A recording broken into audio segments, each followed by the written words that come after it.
तो अब जिस ज़ोडिक साइन के बारे में हम बात करने जा रहे हैं वो ज़ोडिक साइन है कैप्रिकॉर्न। तो ये हम बात कर रहे हैं जुपिटर का जो ट्रांजिट हो रहा है जेमिनी के अंदर 2025 के अंदर, जो कि मई 2025 से लेकर नेक्स्ट ईयर तक रहेगा। इसके क्या इफेक्ट्स आने वाले हैं आपके ऊपर।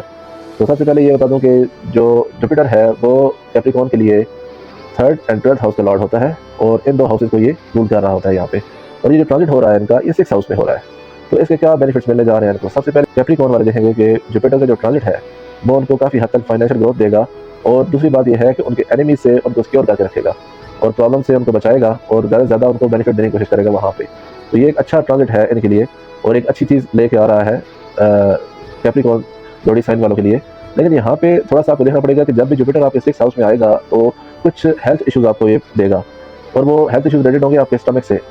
आपको एसिडिटी का प्रॉब्लम हो सकता है, इंडाइजेशन का प्रॉब्लम हो सकता है, स्टमक से रिलेटेड आपको कोई भी प्रॉब्लम आ सकती है। तो आपको केयरफुल होकर यहाँ पे अपने खाने पीने का ख्याल रखना पड़ेगा। इन केस कि अगर आप केयरलेस हो जाते हैं तो फिर ये जुपिटर आपको काफ़ी हेल्थ वाइज बहुत ज़्यादा यहाँ पे ट्रबल देने वाला है।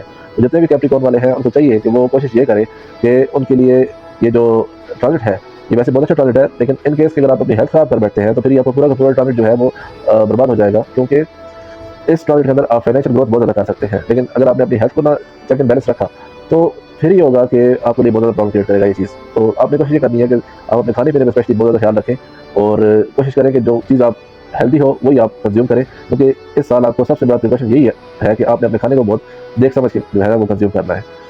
इसके बाद जब भी जुपिटर जहाँ बैठता है तो वहाँ उसके एस्पेक्ट पड़ते हैं डिफरेंट। तो क्योंकि आपके 6th हाउस में इसका ट्रांजिट हो रहा है तो 6th हाउस से ये आपके 10th हाउस पे इसका फर्स्ट एस्पेक्ट पड़ रहा है। तो जब भी इसका 5th एस्पेक्ट जो है वो 10th हाउस पे पड़ेगा तो आप देखेंगे कि आप फाइनेंशियली ग्रो करेंगे, आपकी जॉब के अंदर आपको प्रमोशन मिलेगी। आप इनकेस के बिजनेस कर रहे हैं तो बिजनेस में आपको काफ़ी ज़्यादा ग्रो कराएगा। और अगर आप किसी तरह से आपके बच्चे थे तो उनको हायर स्टडी के लिए आप बाहर भेजना चाह रहे थे तो ये एक बहुत अच्छा आपको अपॉर्चुनिटी क्रिएट करेगा। आप यहाँ पे अपने बच्चों को बाहर हायर स्टडी के लिए भेज सकते हैं, उनकी तरफ से आपको हैप्पीनेस मिलेगी, उनके मार्क्स अच्छे होंगे और वो आपकी एक्सपेक्टेशन से ऊपर उनके जो है वो गोल्स को अचीव करेंगे। तो ये भी यहाँ पे एक बहुत अच्छा ये भी चीज़ है कि आपको ये आपके बच्चों की जॉब लग सकती है, आपकी अपनी जॉब में प्रमोशन हो सकती है, आपका बिजनेस ग्रो कर सकता है। तो ये जो एस्पेक्ट है ये बहुत अच्छा एस्पेक्ट है। इसका सेकंड एस्पेक्ट आपका जो होगा वो आपके पड़ रहा होगा 12th हाउस पे। अच्छा 12th हाउस पे जब भी जुपिटर का एस्पेक्ट पड़ता है 7 तो थोड़ा सा ये प्रॉब्लम क्रिएट करता है आपकी मैरिज लाइफ के अंदर। ठीक है, वहाँ पे क्या होता है कि जिस बंदे का भी कैप्रिकॉर्न होगा ज़ोडिक साइन और जुपिटर उसके 6th हाउस में ट्रांजिट कर रहा होगा तो वो उसका 7th एस्पेक्ट जब 12th हाउस में पड़ेगा तो वो थोड़ा सा ना अपने मैरिज लाइफ में वहाँ पे थोड़ा केयरलेस हो जाएगा और आपके पार्टनर को ये बात अंडरस्टैंड करने में काफ़ी मुश्किल होने वाली है कि आप चीज़ों को सीरियसली नहीं ले रहे हैं वहाँ पे। क्योंकि आपका ज़्यादा ध्यान यहाँ पे क्या होगा, आपका रिलीजियस जो है एक्टिविटीज़ की तरफ चला जाएगा ध्यान, ज़्यादा स्पिरिचुअलिटी की तरफ चला जाएगा आपका और आपके ट्रेवल्स भी होंगे यहाँ पे। और जितने ज़्यादा भी आप ट्रैवल करेंगे यहाँ पे उनका ज़्यादातर जो लिंक बनेगा वो रिलीजियस जो है एक्टिविटीज़ होंगी और इस तरह की जो है आप जर्नीज़ के ऊपर जाएंगे जिसमें आपको जाना पड़ेगा जो जैसे रिलीजियस प्लेसेस होती हैं ऐसी जगह पे आप विजिट करेंगे। और यहाँ पे एक और चीज़ नज़र आ रही है कि आप काफ़ी चैरिटी भी करेंगे और आपको काफ़ी हद तक जो है चैरिटी करते हुए आप नज़र आ रहे हैं और ये आपके लिए बहुत ज़्यादा बेनिफिशियल भी होगा, ये आपको बहुत ज़्यादा बेनिफिट भी देगा। जो 3rd एस्पेक्ट होगा जुपिटर का वो आपके 2nd हाउस पे होगा। तो 2nd हाउस में जब भी जुपिटर एस्पेक्ट करता है तो फाइनेंशियल आपको काफ़ी गेन्स होते हैं, आपकी जो हार्ड वर्क है वो पे ऑफ कर जाता है आपको, आपकी एफर्ट्स कम होती हैं लेकिन उसका रिवार्ड आपको बहुत अच्छा मिल रहा होता है। ये जुपिटर का एस्पेक्ट आपको एक बेनिफिट दे रहा है और इसके अंदर आप देखेंगे कि फैमिली के साथ आपका एक अच्छी बॉन्डिंग क्रिएट हो रही है, आपका फैमिली एनवायरनमेंट बहुत अच्छा हो रहा है, आप फैमिली के साथ एक अच्छा जो है टाइम स्पेंड कर रहे हैं और वहीं से आप अर्न भी कर रहे हैं। इस टाइम पे आप देखेंगे कि जितने भी कैप्रिकॉर्न वाले हैं उनकी सोर्स ऑफ इनकम में जो है वो इंक्रीज़ होने लगा है और उसमें डबल जो है सोर्स ऑफ इनकम क्रिएट होने लगा है। तो आपको कोशिश करनी चाहिए कि इस ट्रांजिट से आप जितना ज़्यादा हो सके फ़ायदा उठाएँ क्योंकि जुपिटर जहाँ-जहाँ से आपको देख रहा है वहाँ से बहुत ज़्यादा बेनिफिट दे रहा है और इसमें मेन इसका जो चीज़ है वो आपके फाइनेंशियल जो एक सिस्टम है उसको ये बहुत ज़्यादा स्ट्रॉन्ग करने जा रहा है। इन केस कि आप बिज़नेस करते हैं तो आपके बिज़नेस को ग्रो करेगा और अगर आप बिज़नेस करना चाह रहे हैं तो आपको बिज़नेस डेवलप करने में ये आपको सपोर्ट करेगा। इसमें इसका ट्रांजिट जो है आपके लिए बहुत बेनिफिशियल है और इसको आपको जितना हो सके आपको फ़ायदा उठाना है। अभी इसका ये होता है कि आपको कुछ प्रिकॉशंस भी लेने हैं कि कुछ कंडीशंस ऐसी होती हैं जिनमें जुपिटर कमज़ोर होता है तो वो वहाँ पे आप चीज़ ये देखनी है आपने कि आपने वहाँ देख समझ चीज़ों को लेके चलना है। तो किस कंडीशन में जुपिटर कमज़ोर होता है? सबसे पहली बात ये है कि जुपिटर एक अच्छा प्लैनेट है, बेनिफिट नहीं है, इसके रिजल्ट्स अच्छे होते हैं लेकिन कमज़ोर पड़ने पे किसी बुरे प्लैनेट को रोकने की जो पावर है वो थोड़ी कम हो जाती है और वो कंडीशन होती है जब जुपिटर जो है वो रेट्रोग्रेड होगा या कंबस्ट होगा। उन कंडीशंस के अंदर जुपिटर की जो पावर होगी वो डिक्रीज़ हो जाएगी और थोड़ा प्रॉब्लम क्रिएट होगा जुपिटर के जो वो ट्रांजिट है उस वक्त के लिए उसके लिए। और सेकेंडली ये है कि इसमें आपके पास प्रिकॉशंस क्या होने चाहिए कि इन केस कि आप कोई स्पेकुलेशन कर रहे हैं, किसी तरफ आप कोई बड़ा काम करने की कोशिश कर रहे हैं, तो उसमें आप थोड़ा सा सब्र करते हैं, क्योंकि ज़्यादा लंबा पीरियड नहीं होता इसका, साल में एक छोटा सा पीरियड आता है जिसमें रेट्रोग्रेड करता है, उसके बाद फिर डायरेक्ट हो जाता है। तो कोशिश आपकी ये होनी चाहिए कि उस टाइम के अंदर आप ना करें। और इन केस अगर बहुत ज़्यादा मजबूरी बन गई है, क्योंकि सम टाइम ऐसा होता है कि हमारे हाथ में चीज़ें नहीं है, हम जो कर रहे हैं लाइफ के अंदर वो हो रहा होता है, तो सम टाइम हमारे पास चॉइस नहीं होती, मोस्ट ऑफ द टाइम हमारे पास चॉइस नहीं होती। तो इन केस कि अगर आप ऐसी सिचुएशन में हैं कि जहाँ पे आपने कुछ करना ही करना है, तो कोशिश ये कीजिए कि आप जो पेपर वर्क होगा वो ज़रूर कीजिएगा। किसी भी चीज़ के अंदर आप हैं, तो आपकी कोशिश ये होनी चाहिए कि आप ज़्यादा से ज़्यादा उसको सिक्योर करें, उसको उसके प्रिकॉशंस लें। फॉर एग्जांपल आप उसको डबल चेक करें, पेपर को आप जो है रेडी करवाएँ, और जो भी चीज़ हो वो पेपर वर्क के ऊपर हो। एक लीगल जो है आपके पास एविडेंस होना चाहिए कि ये काम मैं करने जा रहा हूँ। अगर आपने ये काम ना किया, तो वो उसके अंदर जो आपको लॉस होगा वो रिकवरी के चांसेस आपके ज़ीरो हो जाएँगे फिर। क्योंकि यहाँ पे जुपिटर का जो ट्रांजिट आ रहा है आपका, ये दिखा रहा है ये प्रिकॉशंस ना लिए, तो ये जुपिटर का जो ट्रांजिट है ये आपको काफ़ी ट्रबल क्रिएट करने वाला है। तो आपको कोशिश ये करनी चाहिए कि किसी किस्म का भी कोई काम कर रहे हैं, बिज़नेस कर रहे हैं, कोई भी चीज़ है, उसमें पेपर वर्क बहुत ज़रूरी है। पेपर वर्क को आप करेंगे तो आपको काफ़ी बेनिफिट देगा। उस चीज़ की वजह से आपको काफ़ी ज़्यादा रिलैक्सेशन मिलेगी कि एटलीस्ट आपके पास एक एविडेंस है उस चीज़ का।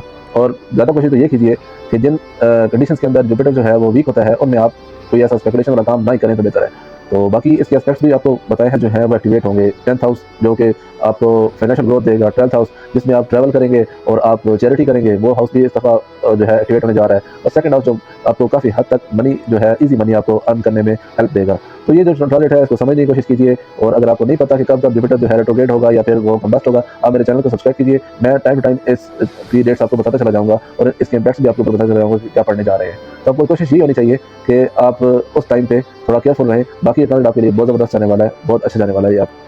तो अब थोड़ी सी बात कर लेते हैं कि आपको किस तरह के प्रिकॉशंस लेने की ज़रूरत है कैप्रिकॉर्न वालों के जब आपका ये ट्रांजिट हो रहा है।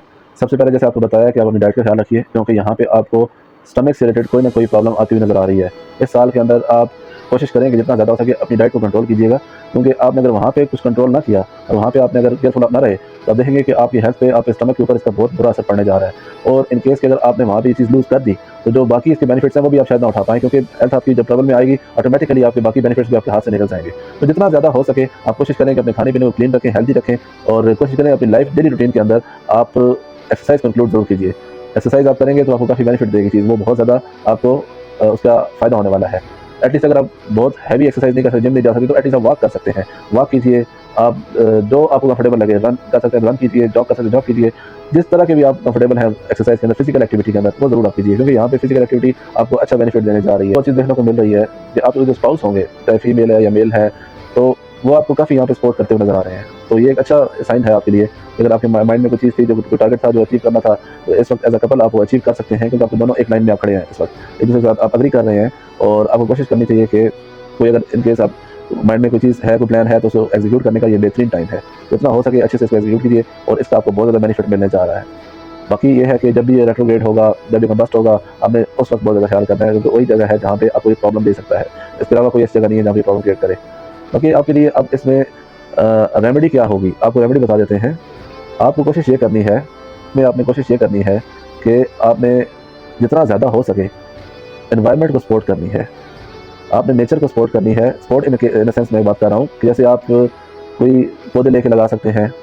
आप जहाँ कहीं पौधे हैं वहाँ पे अगर आप खुद नहीं हेल्प कर पा रहे, तो फाइनेंशियली वहाँ पे हेल्प कर सकते हैं। वो चीज़ आपको बहुत ज़्यादा बेनिफिट देगी। तो आपकी कोशिश होनी चाहिए कि ज़्यादा से ज़्यादा आप ग्रीनरी की तरफ ध्यान दें। अपना अगर लोन है तो लोन को अच्छे से सजा के रखें। इन केस कि अगर आपके पास लोन नहीं है, तो आप ग्रीनरी को बहुत अच्छी तरीके से जो है वो अपने घर के अंदर सजाने की कोशिश करें। जितना ज़्यादा आप एनवायरमेंटल जो है सिस्टम को सपोर्ट करेंगे, इतना ज़्यादा आपको डबल बेनिफिट मिलके उसका लक आपकी स्ट्रांग होगी। इससे आपकी लक स्ट्रांग हो जाएगी, और आप बहुत आपकी जो है, जो आपका बिजनेस है, जो आपकी जॉब है, उसका आपको राइज करने के बहुत ज़्यादा चांसेस मिलेंगे। जितना ज़्यादा आप ये चीज़, ये टेक्निक आप बढ़ाते चले जाएंगे, इतना ज़्यादा आपके ग्रो करने के चांसेस बढ़ते जाएंगे। ये चीज़, ये रेमेडी बहुत अच्छी है और आजमाई हुई है। मैंने ये खुद देखा है कि अगर आप किसी जगह पे ट्री वगैरह का कोई सिस्टम करते हैं, ट्री प्लांट वगैरह लगाते हैं किसी जगह पे, तो वो और उसका टेक केयर करते हैं, तो आप आगे जाके बहुत ज़्यादा बेनिफिट देने वाली होती है चीज़, उससे बहुत ज़्यादा फ़ायदा उठा सकते हैं। तो नेचर लाइक्स दैट, तो आप उसका फ़ायदा उठाएँ। इस साल आपकी रेमेडी यही है कि आपने ज़्यादा से ज़्यादा पौधे लगाने हैं।